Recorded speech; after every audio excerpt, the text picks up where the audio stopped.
ishtahasi karni, nafsini jilololmaydigan, semizlikdan qiynalib yotgan va undan tashqari sochlari to'kilib, terlari qurib ketayotgan insonlar uchun eng zo'r retseptni ko'rsatib o'tmoqchiman.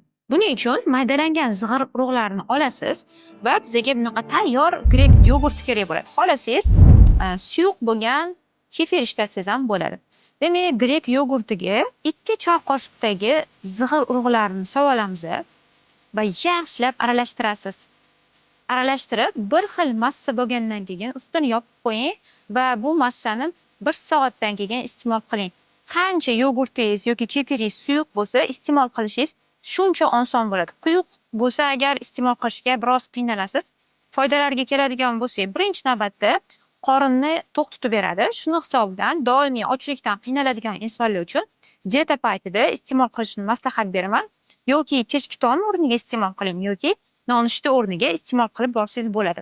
Bundan tashqari sochlaringiz mustahkam bo'lishiga, terilaringiz chiroyli bo'lishiga ham yordam beradi. Tarkibida omega bor, bilasiz. Bundan tashqari surunkali qabziyat sizni qiynayotgan bo'lsa, har kuni ichingizni normada kelishiga bu maydalangan zig'ir urug'i yordam beradi. Tabiatni mana shunaqa bizga bergan inomlari bor, lekin siz bundan foydalanishni bilmaysiz.